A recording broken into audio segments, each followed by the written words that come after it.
আসসালামু আলাইকুম। প্রিয় দর্শক, গতকাল 18 ফেব্রুয়ারি যুক্তরাষ্ট্রের প্রেসিডেন্ট ডোনাল্ড ট্রাম্প আমাদের নতুন প্রধানমন্ত্রী তারেক রহমানকে অভিনন্দন জানিয়ে একটি চিঠি লিখেছেন। সেই চিঠিতে কি লেখা হয়েছে? ট্রাম্প যখন আমাদের সরকার প্রধানকে অভিনন্দন জানান, সেটা তো আমাদের জন্য খুব আনন্দের খবর যে ওনারা এত বড় দেশ, বিশ্বের সবচেয়ে বড় দেশ, সারা দুনিয়াকে দাপিয়ে বেড়াচ্ছেন। হ্যাঁ, সারা দুনিয়াকে দৌড়ে বেড়াচ্ছেন, একে হুমকি দেন, তারে হুমকি দেন। সেই দেশের প্রধান ব্যক্তি আমাদের প্রধানমন্ত্রীকে চিঠি লিখেছেন। এটা কি আমাদের জন্য আনন্দের নাকি উদ্বেগের? একটু কথা বলি।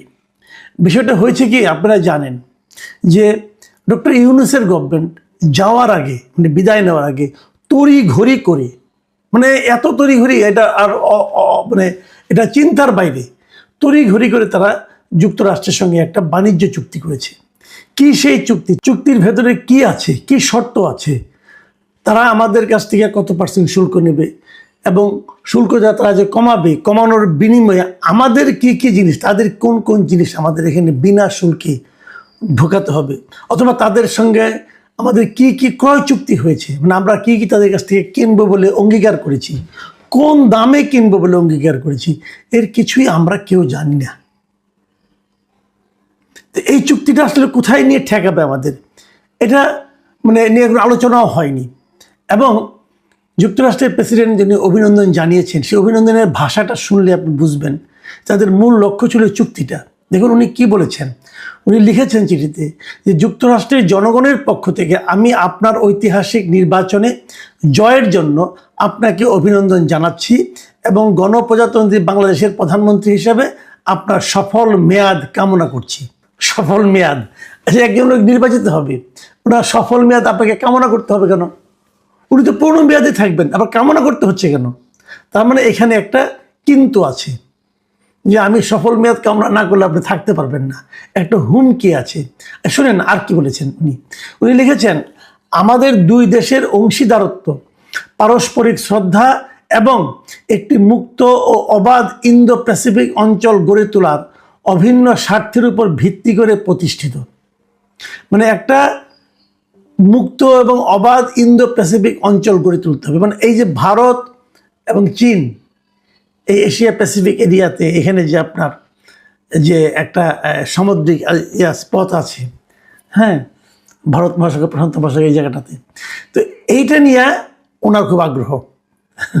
তো এটা নিয়ে অনেক দিন ধরে আগ্রহ অনেকেরই, ভারতের সঙ্গে, চীনের সঙ্গে, ওনাদের সঙ্গে, তাইওয়ানের সঙ্গে অনেক দিন ধরে একটা ঝামেলা চলছে। তো ওই জায়গায় আমরা যেন তাদেরকে হেল্প করি। আমরা কীভাবে হেল্প করব? আমরা হেল্প করতে পারি যে আমাদের টেকনাফ, আমাদের সেন্ট মার্টিন, এগুলো যাতে তারা এখানে থাকতে পারে, ঘাঁটি করতে পারে, এগুলির মাধ্যমে। দেখেন, এইগুলি নিয়েই কিন্তু আলোচনাটা হচ্ছে, অনেক দিন ধরে হচ্ছে। যা হোক, তারপরে উনি কি লিখছেন, যেখানে শক্তিশালী ও সার্বভৌম জাতিগুলো সমৃদ্ধি লাভ করতে পারে।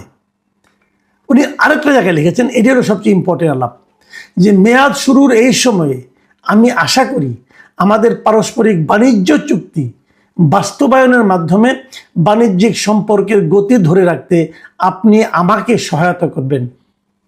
এই চুক্তি আমাদের উভয় দেশের কৃষক ও শ্রমিকদের জন্য কল্যাণকর। তার যে চুক্তিটা করা হয়েছে, সেই চুক্তিটা বাস্তবায়নে তারেক রহমান সাহেব ওনাকে সহায়তা করবেন। চুক্তি বাস্তবায়নে লাভটা ওনারই হবে, ওনাকে, আমাদেরকে হেল্প করতে হবে, আমাদের দেশকে। এই হলো গিয়ে তার চিঠির ভাষা।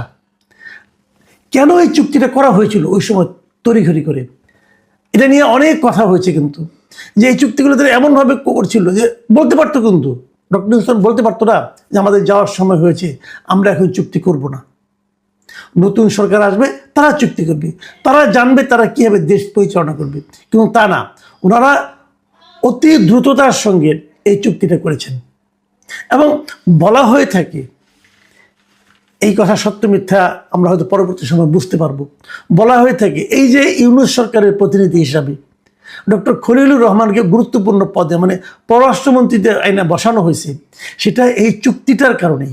যে বাণিজ্য চুক্তি বাস্তবায়নের জন্য, যুক্তরাষ্ট্রের সঙ্গে সম্পর্ক ভালো রাখার জন্য, অথবা যুক্তরাষ্ট্রের কাছে যে যে জিনিস, যে যে দাসখত দিয়ে আসা হয়েছিল, সেটাকে যেন অক্ষরে অক্ষরে পালন করা যায়, এই জন্যই ওনাকে সকল সমালোচনাকে উপেক্ষা করে ওনাকে পররাষ্ট্রমন্ত্রী বানানো হয়েছে। এরকম কথা আলোচনা হচ্ছে, কিন্তু সত্য মিথ্যা আমি বলতে পারবো না। আমিও দর্শকদের বলছি, আপনাদেরকে সত্য মনে করবেন না, সত্য না হোক এটি আমরা চাই, কিন্তু এই আলোচনাগুলো যখন উঠছে তখন আমরা কিভাবে এটাকে উপেক্ষা করব। দেখুন আরেকটা কথা, মানে আসলে আমি মাঝে মাঝে ভাবি, এই যে ডক্টর ইউনূস লোকটা আছে না, এই ভদ্রলোক আমাদের দেশের এই 1.5 বছরে এত ক্ষতি করে দিয়ে গেছেন, এত ক্ষতি যার কোনো সীমা হয় না। একটা গণ আন্দোলন, যে আন্দোলন থেকে আমরা অনেক কিছু পেতে পারতাম, সেটা কিন্তু ধ্বংস করে দিয়ে গেছেন। স্টুডেন্টদেরকে ক্ষমতার লোভ দেখিয়ে, তাদেরকে মন্ত্রী বানিয়ে স্টুডেন্ট অবস্থায় তাদেরকে মানে আপনার নানা রকম অনৈতিক কর্মকাণ্ডের সঙ্গে লিপ্ত করে দিয়ে গেছেন। তাদেরকে যে পলিটিক্যাল পার্টি বানিয়েছেন, তাদেরকে আবার ক্ষমতা শেয়ার দেওয়ার চেষ্টা করেছেন, উনি নিজে ভূমিকা রেখেছেন, এগুলি করেছেন। আর বিপরীত দিকে দেশটাকে গরিব বানিয়ে দিয়ে গেছেন। কত লোক যে বেকার হয়েছে ওনার সময়, 400 থেকে 450 গার্মেন্ট ফ্যাক্টরি বন্ধ হয়ে গেছে এই ডক্টর ইউনূসের সময়। ওনাকে বলা হয় উনি নাকি দারিদ্রকে জাদুঘরে পাঠাবেন। উনি কিন্তু মানে অনেকদিন ধরে ওটা মটো উনি বলে আসছেন যে আমি দারিদ্রকে জাদুঘরে পাঠাবো। জাদুঘরে কী পাঠাবো? ওনার আমলে, এই ওনার এই 1.5 বছরে এই দেশে নতুন করে আরও 30 লাখ লোক বেকার হয়েছে। এই ডক্টর ইউনূস এটা করে দিয়ে গেছেন। এবং অর্থনীতির বিভিন্ন প্যারামিটারে আপনি যদি দেখেন, আপনার মাথা খারাপ হয়ে যাবে যে সরকারি বিনিয়োগ গত 10 বছরের মধ্যে সর্বনিম্ন পর্যায়ে রয়েছে। এবার মানে সরকার তো কিছু বিনিয়োগ করে বিভিন্ন খাতে, সবচেয়ে নিম্ন, গত 10 বছরে এত নিম্ন পর্যায়ে কখনো বিনিয়োগ ছিল না। নট অনলি দ্যাট, খেলাপিরি নিয়ে আমরা কথা বলি, সারা দুনিয়াতে এত খেলাপিরি আর কোথাও নেই যেটা ওনার সময় হয়েছে। এই 2025 সালে যে 30শে সেপ্টেম্বর পর্যন্ত গত বছরের, এটা তো প্রান্তিক ধরে ধরে হিসাব করে, এই প্রান্তিকে আমাদের এখানে খেলাপিরিনের পরিমাণ হলো এই সময়ে 6,44,515 কোটি টাকা। 6,44,000 কোটি টাকা, ভাবেন একবার আপনি। এত টাকা কি খেলাপি ঋণ, মানে লোকজন, এই ব্যবসায়ীরা টাকাটা ব্যাংক থেকে নিয়েছে, নিয়ে আর ফেরত দিচ্ছে না। ওনারা দায়িত্ব নেওয়ার পরে সেটা কিন্তু কমে নাই, সেটা আরও বাড়ছে।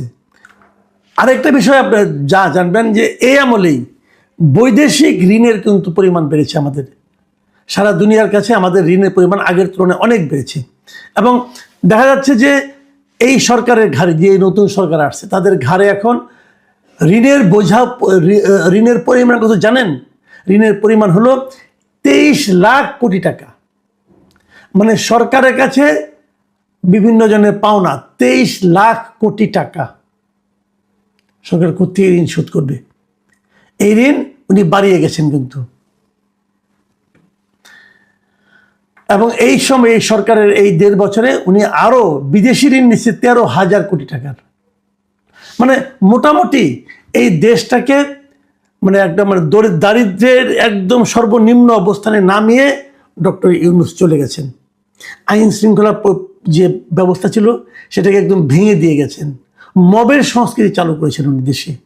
কিছু হলে মব লেলিয়ে দেওয়া হয়। আর ওনার কিছু চাটুকার ছিল, এই চাটুকাররা সারাক্ষণ বলতো যে ডক্টর ইউনূস মহান, উনি অনেক কিছু করেছেন, অনেক কিছু, মানে কি যে বলতো কি যে না বলতো এর কোনো হিসাব নিকাশ নেই।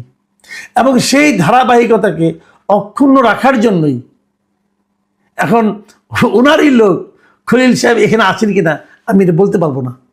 তবে আমি এটা বলতে পারবো যে বর্তমান সরকার তারেক রহমানের নেতৃত্বে যে বিএনপি সরকার আছে, তাদের আগামী দিনে সরকার চালাতে ডক্টর ইউনূস যা অপকর্মগুলি করে গেছেন সেগুলোর মানে আপনার বোঝা বহন করতে মোটামুটি কষ্টই হবে। এবং যুক্তরাষ্ট্রের এই যে ঋণ, এটা কিন্তু কেবল অভিনন্দন জানানো না, ট্রাম্প কিন্তু একটা তাগাদাও দিয়েছেন যে এটা বাস্তবায়ন করতে হবে তাড়াতাড়ি। এবং হয়তো খলিল সাহেব বলবেন হ্যাঁ ইমিডিয়েট বাস্তবায়ন করতে হবে, না হলে ওনারা গোস্বা হবেন, ওনারা ঝামেলা করবেন, আপনার ক্ষমতা নড়ে যেতে পারে, এরকম নানা কথাই হতে পারে এখন।